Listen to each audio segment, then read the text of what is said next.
ঈদকে ঘিরে আয়োজন অনেক বেশি রঙিন হয়ে ওঠে যখন আমরা আমাদের পরিবার পরিজনদের সাথে একই ঘরে বসে আড্ডায়, আনন্দে, হাসাহাসিতে পূর্ণ হয়ে উঠতে পারি। দেখুন, এক প্লেট সেমাই ভাগাভাগির মধ্য দিয়েই কিন্তু তৈরি হতে পারে সবচেয়ে সুন্দর সুখের স্মৃতি। তাই আমরা সবসময় ভাবি যে আমাদের প্রতিটা মুহূর্ত রঙে রঙে রাঙিয়ে তুলতে হবে। তাই নাকি? আপনার মুখে রঙের কথা শুনে কেমন রঙিন সাজে হাজির হয়ে গেলাম।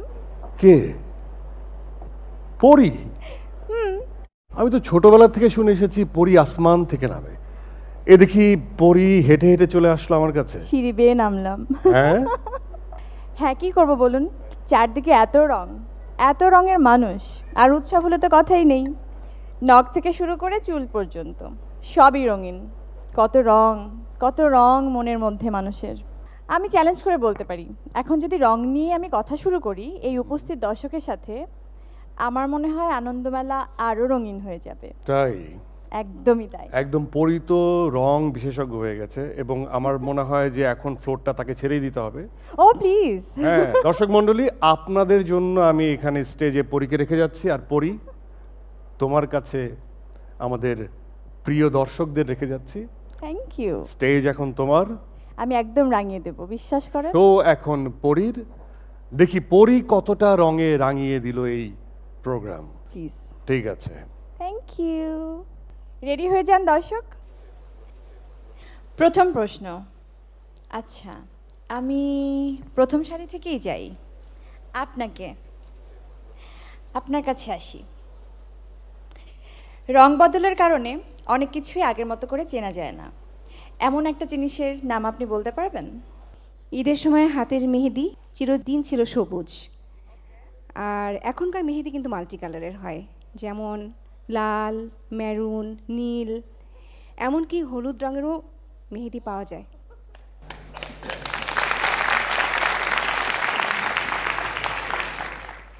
এবার আপনার কাছে যাই।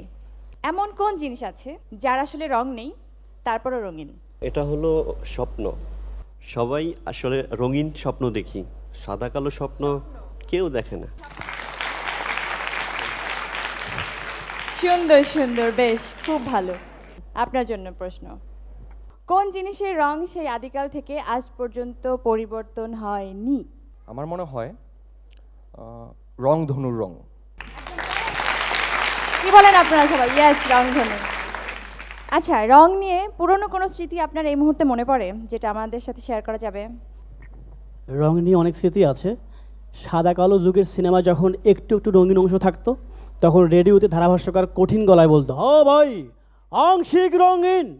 আবার যখন পুরো সিনেমায় মানে ইস্ট ব্যানার কালারে রঙিন হওয়া শুরু করতো, তখন আমরা প্রশ্ন শুনতাম, হ্যাঁ ভাই আসিতেছে সম্পূর্ণ রঙিন। কোন রংগুলো দেখলে আপনার মন ভালো হয়ে যায়? আমি একজন চা লাভার। চার রং দেখলে আমার মাথা ঠিক থাকে না। সকালবেলা এক কাপ চা আমার চাই চাই। লিকার চা, সেটা হলো হালকা লাল।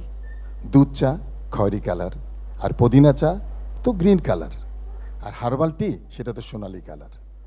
আর শ্রীমঙ্গলের 7 রঙের চা সবাই জানা। চায়ের রং আর স্বাদ রিয়েলি আমি ইমপ্রেস। আমরা ইমপ্রেসড। আমরা দর্শকরা সবাই ইমপ্রেসড। ও মাই গড। আপনার জন্য প্রশ্ন। ঈদ ছাড়াও অন্য সব উৎসবে রঙে আপনি কি কি বৈচিত্র্য খুঁজে পান? চুলে চুলে একটু রং বাহার দেখি। এইসব রঙিন চুলের কালারের নাম শুনলে আপনিও চমকে উঠবেন। যেমন মরিচা কালার, রুটি কালার, তারপরে আবার আছে টফি বাদামি, আবার অনেক সময় প্যাস্টেল গোলাপি, প্যাস্টেল রূপালি কিংবা প্যাস্টেল সোনালিও আছে। কেউ কেউ আবার প্ল্যাটিনাম কালারও করে। এদের রঙের কোনো অভাব নেই, সত্যি তাই। কিন্তু আপনার চুলের কালারটা সুন্দর। Thank you. রং নিয়ে আপনি কি বলবেন? আসলে রং নিয়ে আমার কিছুই বলার নেই, যেহেতু আমার বাড়ি রংপুর।